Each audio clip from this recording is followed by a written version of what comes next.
Pernahkah anda rasa ada sesuatu yang sedang berubah?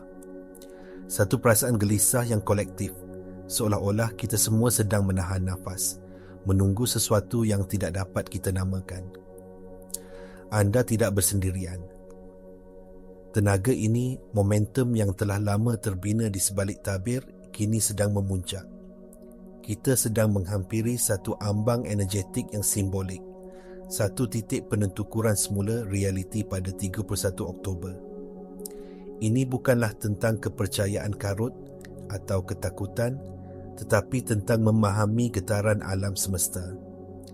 Tarikh ini berfungsi sebagai satu ruang liminal, satu pintu gerbang di mana selubung antara apa yang dilihat dan apa yang tidak dilihat menjadi semakin nipis. Perubahan yang selama ini berlaku secara halus di dalam diri kita dan di dalam kolektif kini bersedia untuk menjelma dalam realiti fizikal kita. Inilah sebabnya mengapa anda mungkin merasa lebih tertekan, cemas atau rasa tergesa-gesa untuk menyelesaikan sesuatu. Naluri semula jadi manusia apabila berhadapan dengan ketidakpastian adalah untuk menggenggam lebih erat. Kita cuba mengawal setiap butiran, merancang setiap langkah dan memaksa hasil yang kita inginkan. Kita percaya bahawa dengan usaha yang lebih gigih, kita boleh mengemudi kapal kita melalui badai. Tetapi di sinilah letaknya paradoks yang besar. Semakin kuat anda cuba mengawal, semakin banyak rintangan yang anda cipta. Semakin kuat anda menolak arus, semakin lelah dan kecewa anda jadinya. Tenaga paksaan ini menghantar isyarat penolakan kepada alam semesta, yang akhirnya menyekat aliran semula, jadi, dan peluang yang sepatutnya datang kepada anda dengan mudah. Apa yang perlu anda fahami ialah kawalan adalah satu ilusi yang didorong oleh ego dan ketakutan. Ia berpunca daripada kepercayaan yang tersirat bahawa jika anda tidak campur tangan, semuanya akan berantakan. Namun, bagaimana jika saya bagi tahu anda bahawa ada cara yang lebih berkuasa? Satu cara yang tidak memerlukan perjuangan tetapi memerlukan kepercayaan. Jalan ini dipanggil penyerahan aktif. Ini bukan penyerahan pasif di mana anda hanya duduk dan tidak melakukan apa-apa. Sebaliknya, ia adalah satu tarian yang anggun dengan kehidupan. Anda melakukan bahagian anda menanam benih, anda mengambil tindakan yang diilhamkan, tetapi kemudian anda melepaskan keterikatan pada hasilnya. Anda melepaskan keperluan untuk mengawal bagaimana, bila atau di mana ia akan bercambah. Anda percaya pada kebijaksanaan yang lebih agung.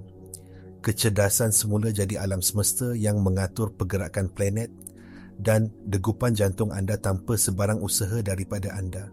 Dengan menyerah secara aktif, anda beralih dari tenaga rintangan kepada tenaga penerimaan. Anda menjadi saluran yang terbuka, membenarkan tenaga kehidupan mengalir melalui anda, bukan menentang anda. Pergeseran ini sahaja sudah cukup untuk mengubah trajektori realiti anda, terutamanya semasa kita melalui ambang tenaga yang kuat ini. Daripada melawan gelombang, anda belajar meluncur di atasnya. Kebimbangan yang mencengkam dada anda mula reda, digantikan dengan rasa tenang dan keyakinan bahawa anda betul-betul berada di tempat yang sepatutnya. Mengapa begitu sukar untuk melepaskan kawalan?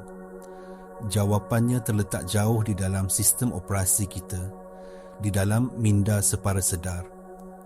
Neuroscience telah menunjukkan bahawa kira-kira 95% daripada tingkah laku, pemikiran dan emosi harian kita dikawal oleh program-program yang tersimpan di dalam minda separa sedar. Program-program ini dibentuk pada tahun-tahun awal kehidupan kita, berdasarkan pengalaman, trauma dan memori emosi. Jika anda pernah mengalami situasi di mana keadaan menjadi tidak terkawal dan membawa kepada kesakitan atau kekecewaan, minda separa sedar anda akan mencipta satu program. Kawalan sama dengan kelangsungan hidup. Ia menjadi satu mekanisme pertahanan. Identiti anda mula sebati dengan peranan sebagai pengawal, perancang atau penyelamat. Anda mula percaya secara tidak sedar bahawa nilai dan keselamatan anda bergantung pada keupayaan anda untuk mengurus setiap aspek kehidupan. Melepaskan kawalan dari perspektif program lama ini terasa seperti kematian.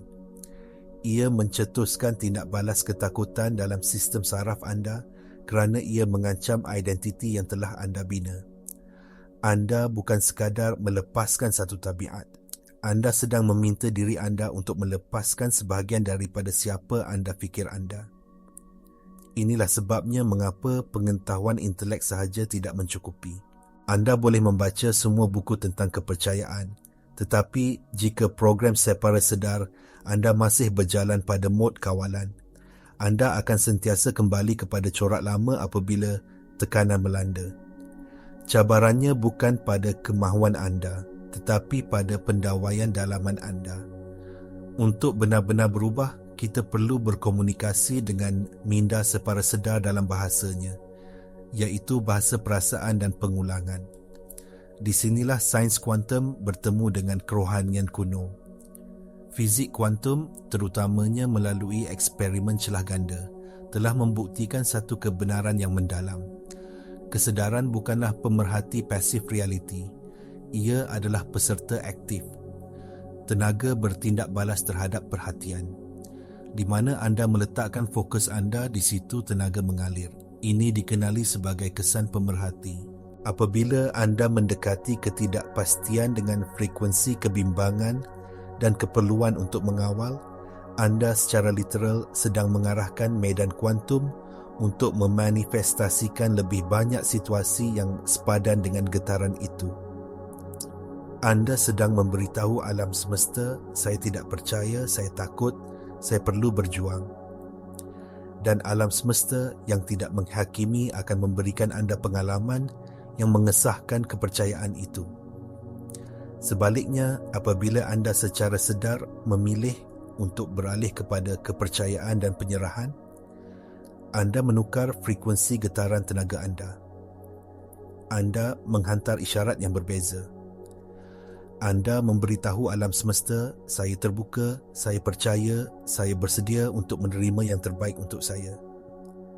Prinsip resonans dalam mekanik kuantum menyatakan bahawa frekuensi yang serupa akan saling menarik dan menguatkan antara satu sama lain.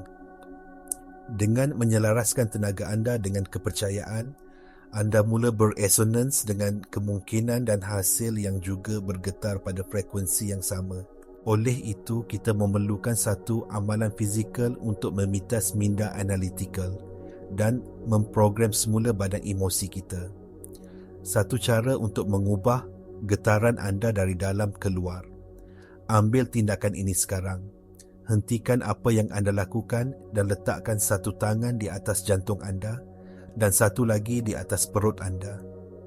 Tutup mata anda dan tarik nafas dalam-dalam. Rasakan udara memenuhi paru-paru anda dan perut anda mengembang. Dan semasa anda menghembus nafas, hembuskan semua ketegangan. Sekarang, dengan senyap atau kuat, ucapkan kata-kata ini.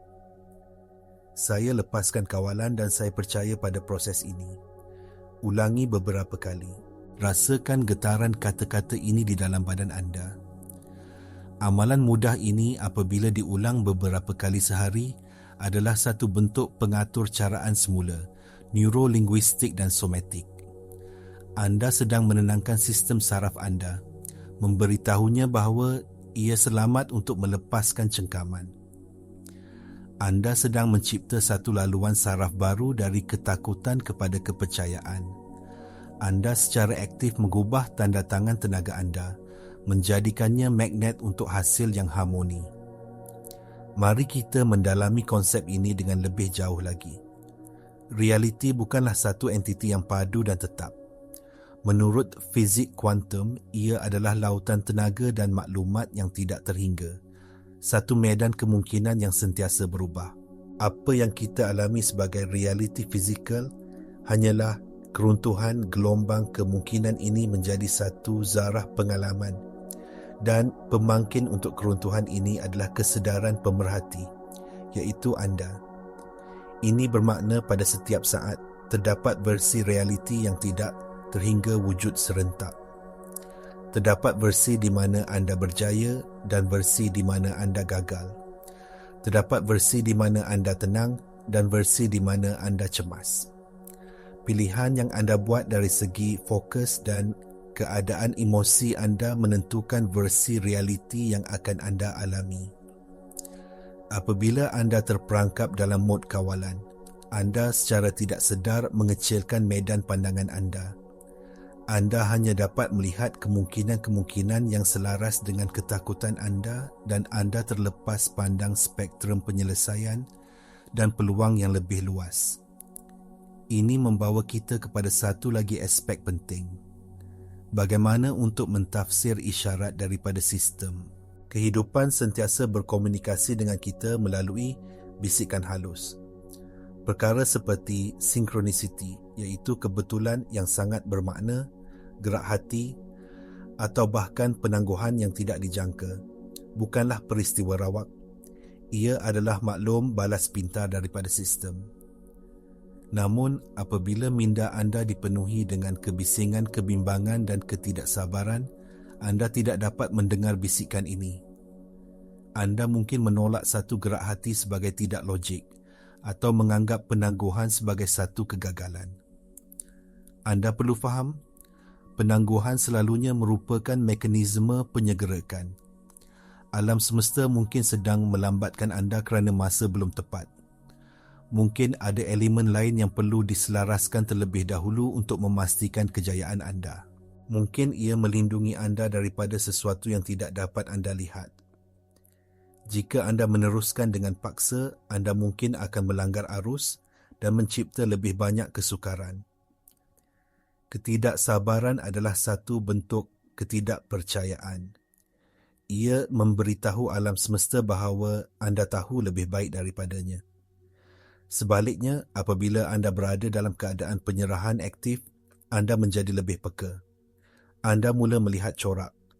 Anda perasan bagaimana orang yang tepat muncul pada masa yang tepat, atau bagaimana satu pintu yang tertutup membawa anda ke pintu lain yang lebih baik. Anda mula memahami bahawa anda adalah sebahagian daripada satu tarian yang lebih besar dan peranan anda adalah untuk mendengar muzik dan mengikuti langkah-langkahnya, bukannya cuba memimpin orkestra. Bagaimana anda boleh mengintegrasikan keadaan kepercayaan ini ke dalam kehidupan harian anda yang sibuk? Kuncinya adalah konsistensi, bukan intensiti. Daripada menunggu sehingga anda merasa tertekan, jadikan amalan ini sebagai sebahagian daripada rutin anda. Tetapkan penggera pada telefon anda 3 kali sehari sebagai peringatan untuk berhenti seketika. Di mana sahaja anda berada, di pejabat, di dalam kereta atau di rumah, ambil masa seminit. Letakkan tangan anda di jantung dan perut anda. Ambil 3 nafas dalam. Ucapkan penegasan anda. Saya lepaskan kawalan dan saya percaya pada proses ini. Itu sahaja. Amalan kecil ini seperti menanam benih di dalam taman minda, separa sedar anda. Setiap kali anda melakukannya, anda menyiram benih kepercayaan itu. Lama-kelamaan, akarnya akan menjadi kuat dan ia akan menjadi keadaan semula jadi anda. Anda akan mula perasan perubahan halus. Situasi yang biasanya akan membuat anda panik, kini terasa lebih mudah diurus.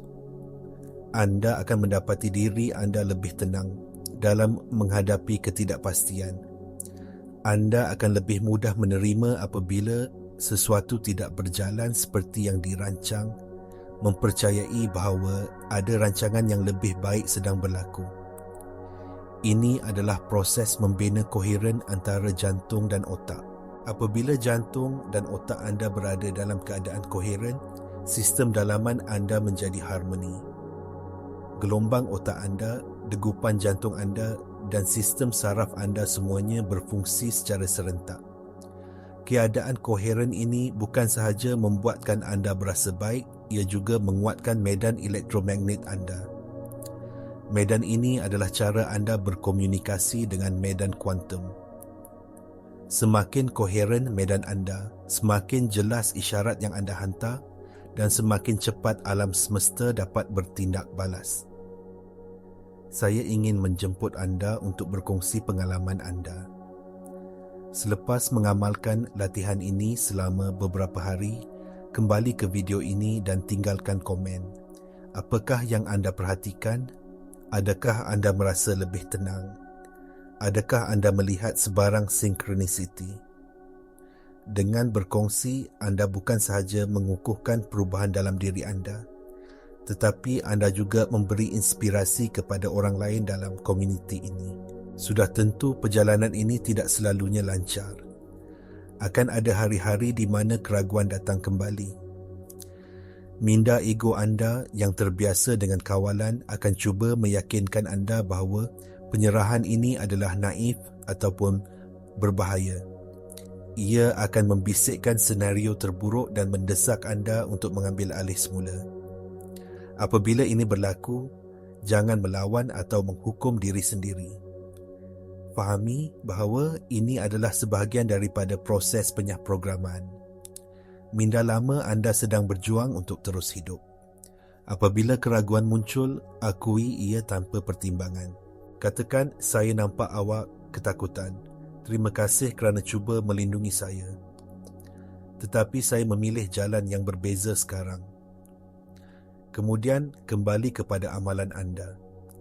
Letakkan tangan anda di jantung anda dan bernafas. Ini bukan tentang menghapuskan ketakutan, tetapi tentang tidak membiarkan ketakutan membuat keputusan untuk anda. Ini adalah di mana bukti dari epigenetik menjadi sangat relevan. Epigenetik adalah kajian tentang bagaimana tingkah laku dan persekitaran boleh menyebabkan perubahan yang mempengaruhi cara gen anda berfungsi. Dr. Bruce Lipton, seorang pakar biologi sel, telah membuktikan bahawa pemikiran dan emosi kita yang mencipta persekitaran dalaman badan kita boleh menghidupkan atau mematikan gen tertentu. Apabila anda hidup dalam keadaan tekanan dan kawalan yang kronik, anda menghidupkan gen yang berkaitan dengan penyakit dan keradangan. Anda secara literal sedang memprogramkan biologi anda untuk kelangsungan hidup yang terancam. Walau bagaimanapun, apabila anda secara konsisten memupuk keadaan kepercayaan, kesyukuran dan ketenangan, anda menghidupkan gen yang berkaitan dengan pertumbuhan, pembaikan dan umur panjang. Ini bermakna anda bukan mangsa genetik anda. Dengan mengubah kesedaran anda, anda mempunyai kuasa untuk mengubah ekspresi genetik anda. Amalan melepaskan kawalan dan mempercayai proses bukan sekadar satu falsafah yang baik.